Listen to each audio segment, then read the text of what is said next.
এখন আছি হচ্ছে কমলাপুর রেল স্টেশনে।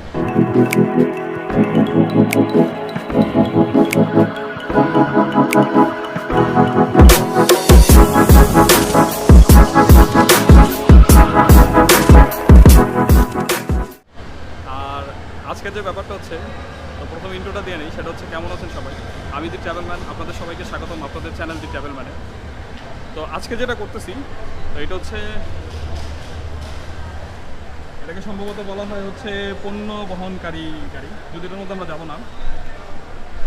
আমরা যতটুকু শুনছি সেটা হচ্ছে বাংলাদেশে যেটা হয় যে এনআইডি কার্ড ছাড়া আপনি ট্রাভেল করতে পারবেন না, তাছাড়া হচ্ছে আপনার টিকিট যার সে ভ্রমণ করবে, এই ধরনের অনেক কথাই আমরা শুনছি, তাই না? কিন্তু আজকে হচ্ছে আমরা সরাসরি টেস্টিংয়ের জন্য, কেউ এটাকে খারাপ নজরে দেখবেন না, কারণ হচ্ছে আজকে আমরা কোনো টিকিট ক্রয় করিনি, জাস্ট হচ্ছে দেখবো যে আপনার এনআইডি ছাড়া বা টিকিট ছাড়া কেউ পরিবহনে মানে বাংলাদেশ রেলওয়েতে যাইতে পারে কিনা, এই জিনিসটা শুধুমাত্র চেক করবো আমরা। তো এটার জন্য অনেক কিছু হতে পারে ট্রেনের মধ্যে, আর প্রত্যেকটা জিনিস আমি আপনাদের সাথে শেয়ার করবো। তো সবাই সাথে থাকবেন। আর হচ্ছে টিকিট পাওয়া যায়, আপনি চাইলে কাটতে পারেন, কিন্তু আমরা হচ্ছে টিকিট পাইনি। এছাড়া হচ্ছে আপনি চাইলে আসনবিহীন যে টিকিটটা আছে ওইটা হচ্ছে সেম আপনার রেগুলার টিকিটের মতনই, বাট আপনি চাইলে সেটাও কাটতে পারবেন। তবু আমরা চেষ্টা করছি হচ্ছে শুধুমাত্র আজকের এক্সপিরিয়েন্সটুকু আপনাদের দেওয়ার জন্য, যে আসলেও কি এনআইডি ছাড়া বা বিনা টিকিট আপনি ভ্রমণ করতে পারেন কিনা। তো চলেন, বাকিটা হচ্ছে ট্রেনে ওঠার পর আপনাদের বলবো। তো বাংলাদেশের সচরাচর যেটা দেখা যায় সেটা হচ্ছে যে রেল স্টেশনে আসলে হচ্ছে প্রচণ্ড পরিমাণ মানুষজন থাকে, বাট আমি আজকে যা দেখতেছি সেটা হচ্ছে যে আমার কাছে খালি খালি মনে হইতেছে। এখানে জাস্ট আমরা বসে আছি, আর কেউ নেই।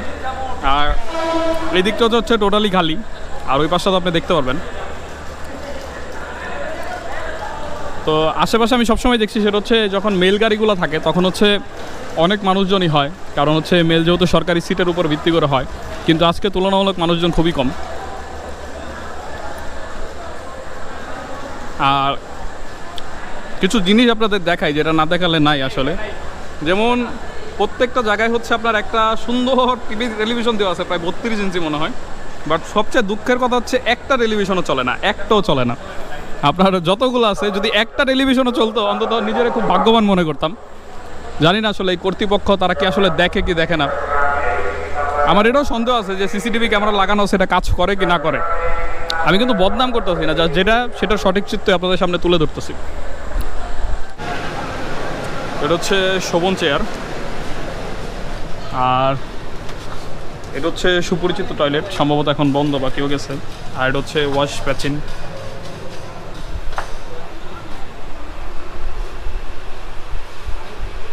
আর এটা মূলত হচ্ছে স্লিপার কোর্স আমরা যেটা বলে থাকি, বা এসএল শোভন চেয়ার যেটা বলে, এটা হচ্ছে সেইটা। ট্রেনের লাইটগুলো এখনই অন করলো, যার কারণে আপনাদের দেখাতে নিয়ে আসলাম। তো আপনারা হচ্ছে শোভন চেয়ারে যদি ট্রাভেল করেন, এটার চিটাগাংয়ের ভাড়া মনে হয় সম্ভবত 345 টাকা। আর এরকম আপনারা সিট পাবেন, সিটগুলো অ্যাডজাস্টেবল, অ্যাডজাস্ট করতে পারবেন চাইলে। আর এই পাশ থেকে শুরু হবে, আর মাঝখানের এখানে এসে আপনারা হচ্ছে সিটগুলো ডিভাইডেড, মানে কিছু হচ্ছে ওইমুখী আর কিছু হচ্ছে এইমুখী। তবে সবচেয়ে যদি পারেন আপনারা কখনও, তাহলে হচ্ছে এই সিটগুলো কাটার চেষ্টা করবেন। এই সিটগুলো কাটলে হচ্ছে যদি 4 জন হন আপনারা একসাথে বৈশা হচ্ছে তাহলে তাস খেলতে পারবেন বা গল্প করতে পারবেন, জিনিসগুলো খুব ভালো লাগবে। আর 2 জন হইলেও পাশাপাশি 2টা সিট নিতে পারেন, এই সিটগুলো নেওয়া খুব ভালো। আর বাকি এগুলো তো দেখতেই পাচ্ছেন, এগুলো হচ্ছে আবার এই দিক থেকে মোটামুটি চলে বললেই চলে, কারণ হচ্ছে আপনি যদি বাসও চিটাগাং যান, আমার মনে হয় মিনিমামটাও আপনার হচ্ছে কত 600 থেকে 700 টাকা মনে হয় টিকিটের প্রাইস। আর আপনি যদি ট্রেনে যান তাহলে হচ্ছে আপনার 345 টাকার মধ্যে আপনারা পেয়ে যাবেন। এখানে আবার আরও কিছু ফ্যাসিলিটি আছে, যেমন হচ্ছে অনেক সিটের এইখানে ওইখানে, আমি তো সিলেট যেটার মধ্যে গেছিলাম সেটার মধ্যে পাইছিলাম, এটার মধ্যে আছে কিনা জানি না। এই যে আপনার এই ট্রেনের মধ্যে নাই, কিন্তু আমি সিলেটের যে ট্রেনটা ছিল ওইটার মধ্যে হচ্ছে প্লাগ ছিল, আপনি চাইলে চার্জ বা বিভিন্ন কিছু করতে পারবেন। এখানেও আছে মেবি মনে হয় আপনার,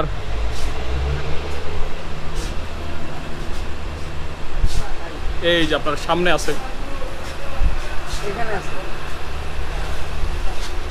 আর আমি সিলেট যেটার মধ্যে গেছিলাম ওটার মধ্যে হচ্ছে প্রায় 2-1টা সিটের পরপরই বা প্রতিটা সিটের মধ্যে আপনার হচ্ছে এসি যে প্লাগ সেটা ছিল, আপনি চাইলে সেটাতে চার্জ দিতে পারবেন।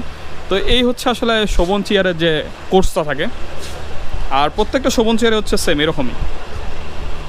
তো আমরা এখন হচ্ছে এখানে ওয়েট করতেছি ট্রেনের জন্য কখন ছাড়বে। আজকে আমার ভ্রমণ সঙ্গী হচ্ছে এই যে আমাদের রামদা, আর হচ্ছে আমাদের বিসিবির যে সভাপতি পাপন ভাই, আর এই হচ্ছে ট্রেন। কথা হচ্ছে হচ্ছে আপনার এখন বাজে কয়টা 11:25, ট্রেন ছাড়ার কথা হচ্ছে আপনার 11:30-এ। যদিও আমরা আসলে বাঙালি তো আমরা সময় মতন তো আসলে কিছু ছাড়ি না, তো এটা আশা করি সময় মতন চলবে না। আনন্দের শেষে যাচ্ছি, কোথায় কি আছে জানি না, কেউ জানি না। যাবো, মন খুলে ঘুরবো আর আনন্দ করবো। ধন্যবাদ আপনাকে, আবার আসবেন।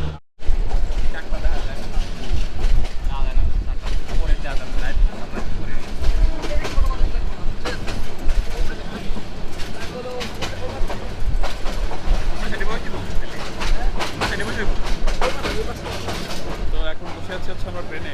আর আপনাদের শুরুতে যেটা বলছিলাম সেটা হচ্ছে আপনার আইডি কার্ড ব্যতীত যে ভ্রমণ যে ব্যাপারটা, সেটা আমরা already success. Bangladesh ID card ছাড়াও ভ্রমণ করা যায়, চাইলে আপনি করতে পারবেন। আর সবচেয়ে বড় জিনিস হচ্ছে শুধু ভ্রমণ না, আপনি চাইলে এরকম সিটও পাবেন, পয়সা থাকতেও পারবেন। আর কোনো ধরনের ভেরিফিকেশন আপাতত ব্যাপার এখনো ঘটে নাই, যদি সামনে ঘটে অবশ্যই আপনাদের সাথে জিনিসটা শেয়ার করবো। আপাতত যত করছে এরকম।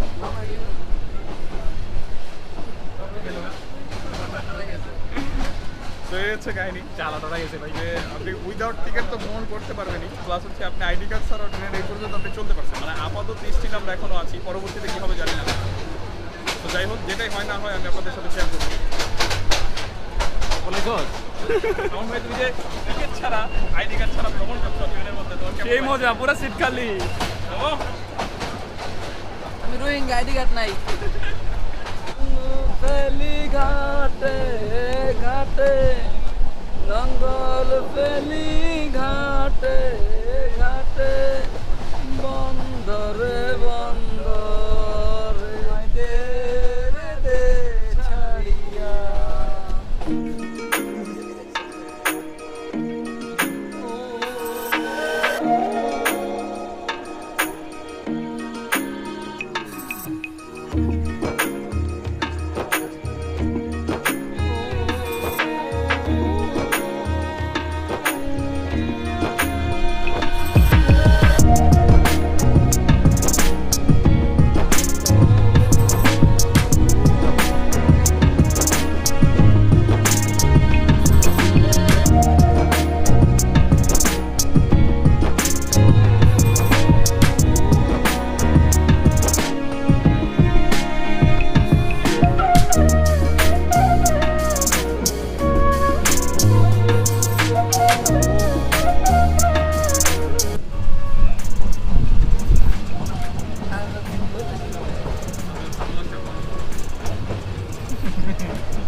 শুভ সকাল, কেমন আছেন সবাই? আর এখন আমরা আছি হচ্ছে চিটাগাং রেলওয়ে স্টেশনে, যেটাকে বর্তমানে চট্টগ্রাম রেলওয়ে স্টেশন বললেই ভালো হবে।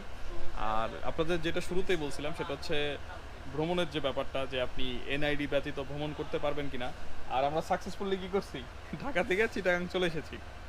এনআইডি কার্ড কেন, কিছুই লাগে নাই।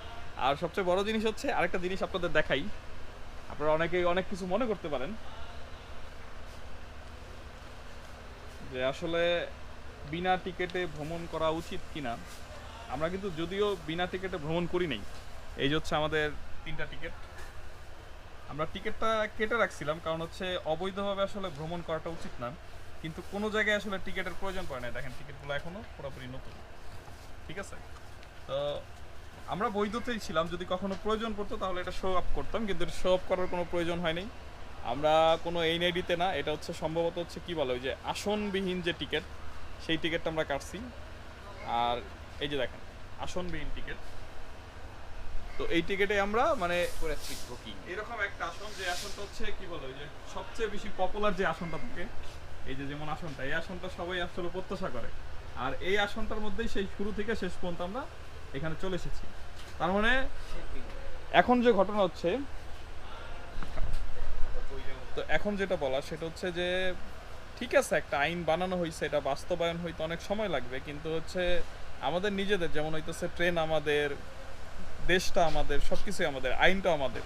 তো আমাদের উচিত হচ্ছে এই আইনটা মেনে আসলে চলা। তারপর হচ্ছে যারা কর্তৃপক্ষ আছে তাদের আরেকটু কঠোর হওয়া উচিত আসলে, যে আসনবিহীন হোক বা আসন সহ হোক, যেভাবেই হোক, কিন্তু এনআইডি ছাড়া যেন আসলে টিকিট না কাটা হয়, সেই জিনিসটা আসলে লক্ষ্য করলে ওইটাই বেশি ভালো হয়। কারণ হচ্ছে আপনারা তো দেখলেনই যে আসলে আমি এনআইডি ছাড়া বা টিকেটের সিট নাই বা আমি টিকিট ছাড়াই ভ্রমণ করছি। মোট কথা একটা টিকিট ছিল বাট আমি কেটে রাখছি, বাট দেখানোর কোনো প্রয়োজন হয়নি। তো আপনারা চাইলে টিকিট ছাড়াও ভ্রমণ করতে পারবেন, যে জিনিসটা আসলে পরিবর্তন করা উচিত, একটু কঠোর হওয়া উচিত আমার মনে হয়।